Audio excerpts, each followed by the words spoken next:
Well, good morning, everyone.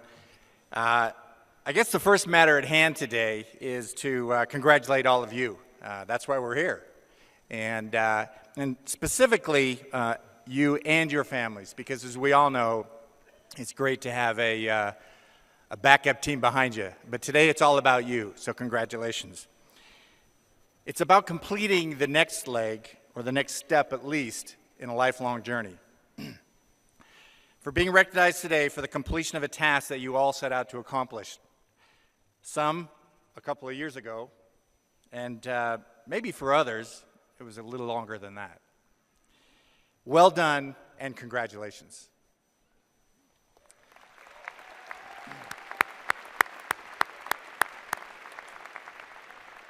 The second matter for me personally is to thank President Albrecht, the Board of Trustees, and the entire administration and staff of Utah State University. It is truly an honor to be here today and to partake in this important event. I'd like to thank my wife, Trina, and my children, Justin, Jackson, and Lindsay, as well as my niece, Tori, who are here with us today. Without them, I wouldn't be standing here myself. And I'd also like to recognize and congratulate the other honorees who are being recognized here today at the commencement ceremony, a federal magistrate, a president of a prestigious international university, and a U.S. senator is pretty good company for an ex-jock to keep. Congratulations.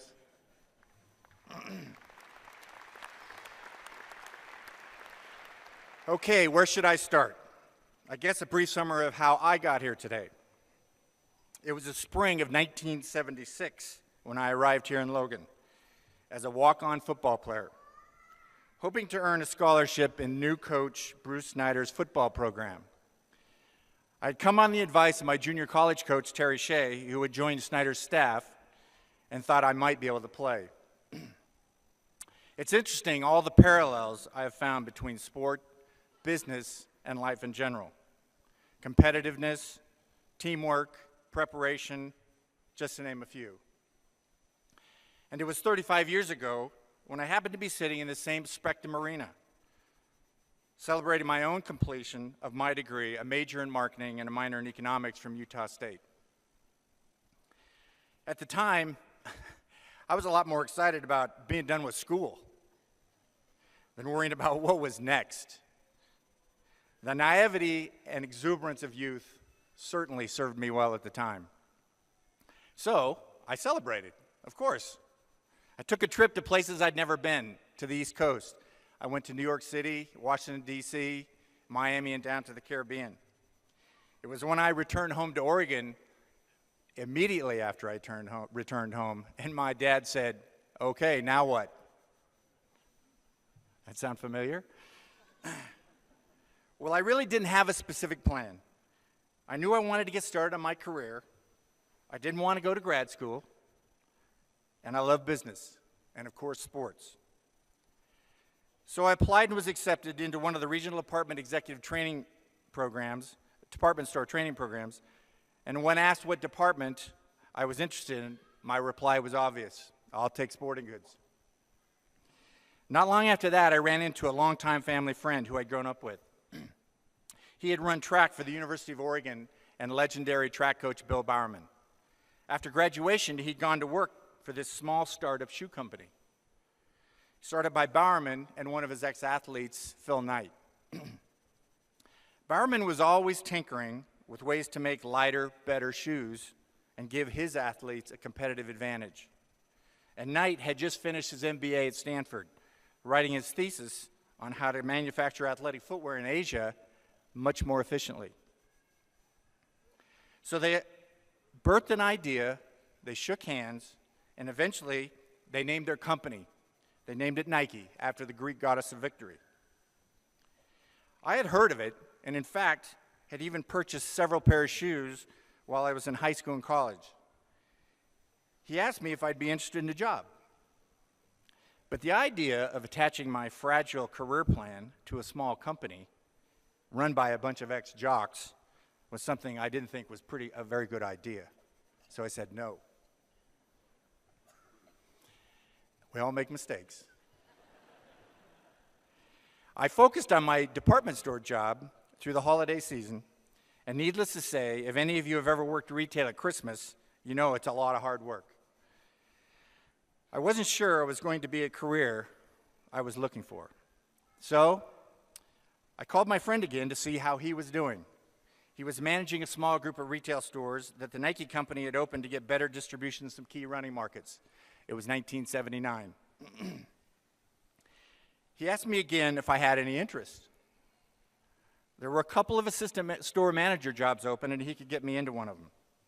I had to think about it. It was still retail, but it was an entry point into the company. What it did offer was a direct connection with sports and business. And it was working with a lot of ex-athletes. Now I call them athletes and not jocks. I had to show a little bit of respect. All the things I had a passion for. Then there was the tipping point. He was going to pay me $100 a month more than I was making. I'll take it. So I made the leap, but with a conscious commitment to myself. I would do this for a maximum of 5 years. Then I would go get a real job and a real career.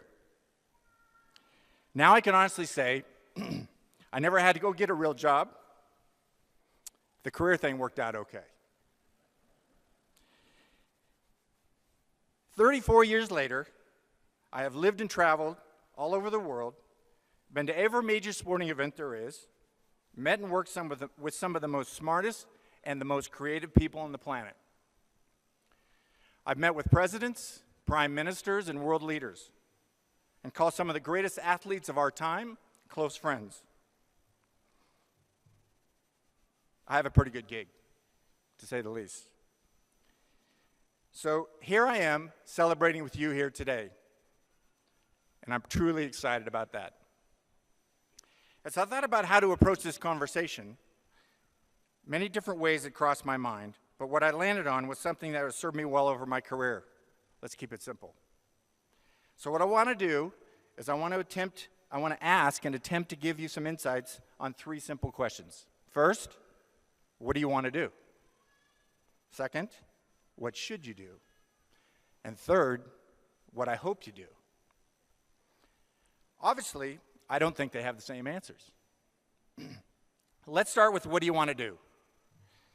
For me, as I said, the first thing on my list, celebrate. You've earned it. Go ahead. Personally, I recommend it for everybody. It's been a long 4 years for some of us, maybe a little longer for the rest. Graduation represents one of the most important milestones in your young careers. Now, how long you celebrate? A day, a week, a month, a year. Some of you might even take a lifetime. That's okay. Everyone has their own clock. And how fast or slow yours ticks is now entirely up to you. There's no one to tell you what or when or where you have to be or what you have to do. So whenever the celebration ends, then comes that ultimate question. Now what? We all face it, and I will make few guarantees to you today. In fact, I won't make any more. But here is the only one. You will all answer it differently. There is no right or wrong answer to this one. These are always the type of questions I like. Some will choose the arts. Some will choose the sciences. Some will choose to pursue higher degrees of academics. Some will pursue business. Some may also want to even enter politics. But all of you should think you can change the world, because you can. Your generation has the blessing of timing. And you know what they say, timing is everything. Excuse me. We live in a global community today, one that offers tremendous opportunities. We can connect and communicate instantaneously with each other all over the world. We know more about each other than at any time in history.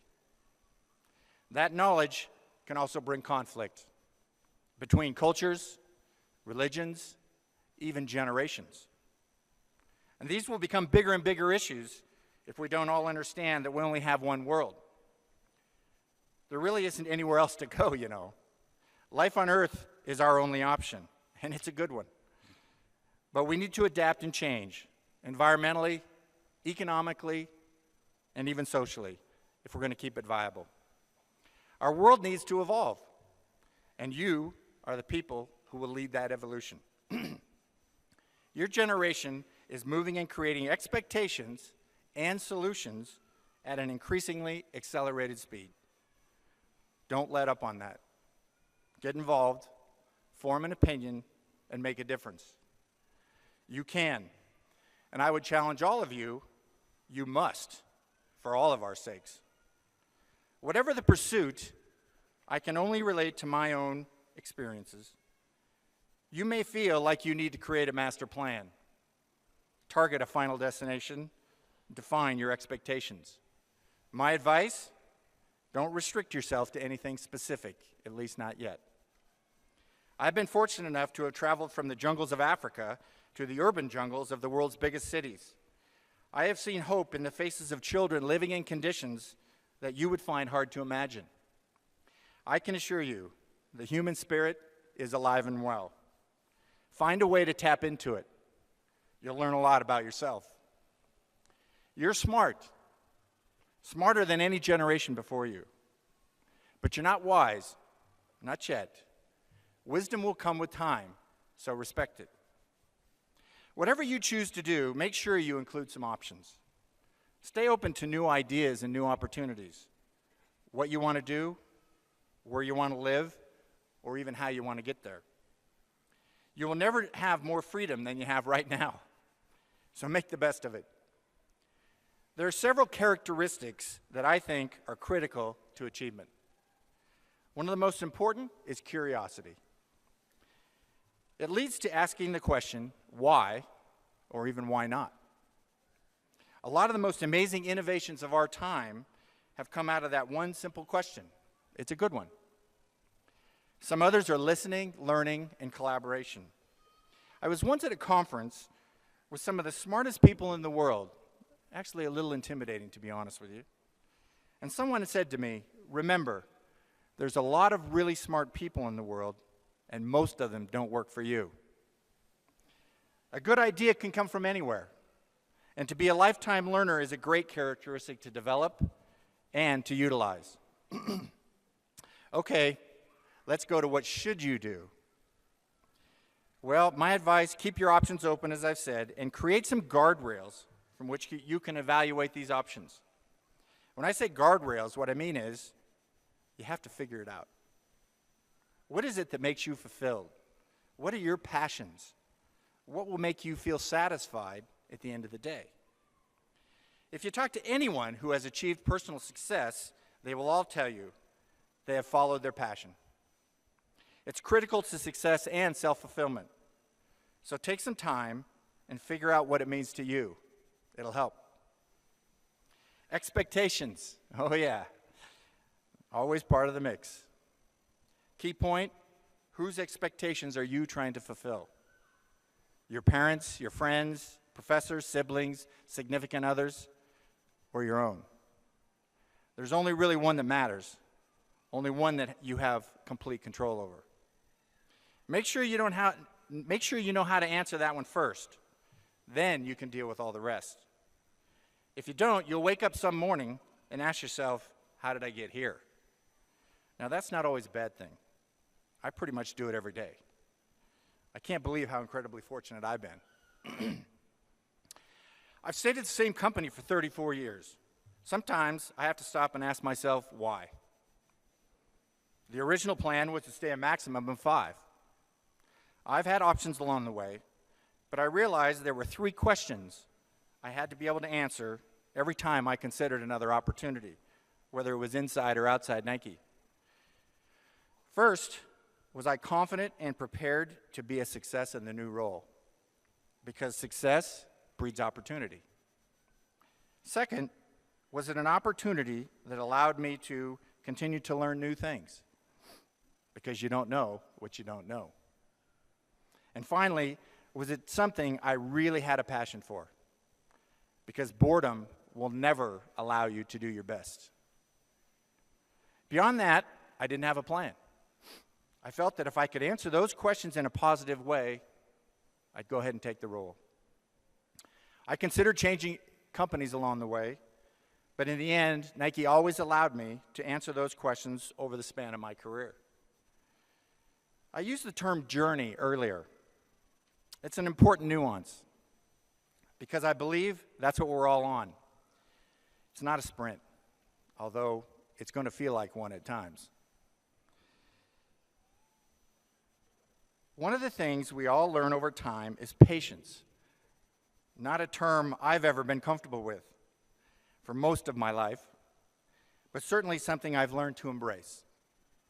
It's really struck me when I moved abroad and had to adapt to a foreign culture. One of the greatest learning opportunities of my life.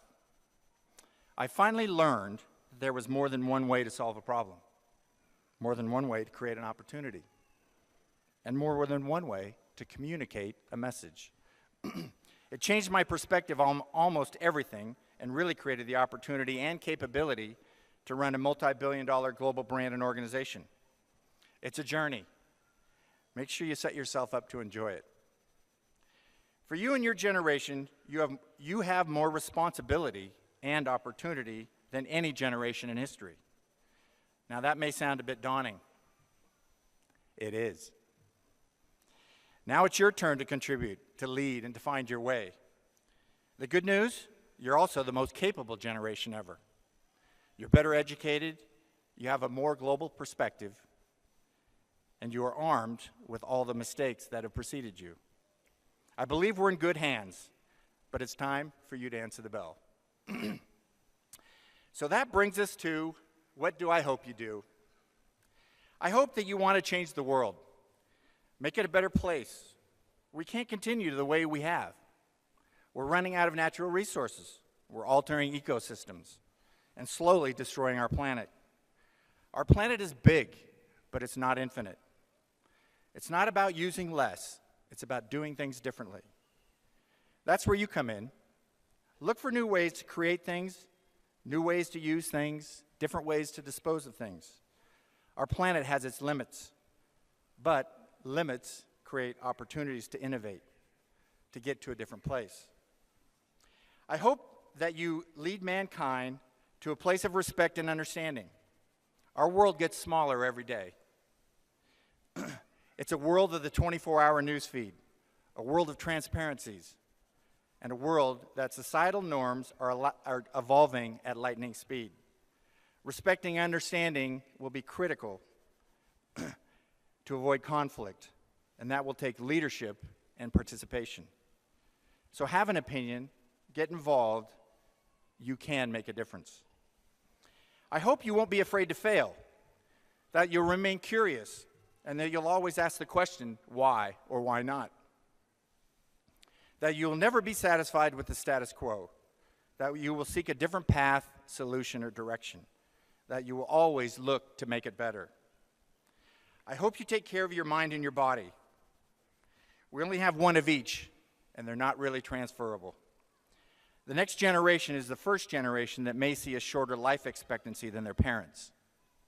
Inactivity is killing us. Stay active. Keep moving. And finally, I hope that you all take the time to figure out your passion and that you follow it, that you build your life and your career around it. If you're lucky, they will become the same. You'll embrace it, and you'll find both success and fulfillment. And it doesn't get any better than that. And finally, as I mentioned up front, it's quite an honor to be here. So I hope all of you get a chance to come back 35 years from now and talk to the graduating class of 2048 about what your hopes are for them. Congratulations, everybody. Good luck. Thanks.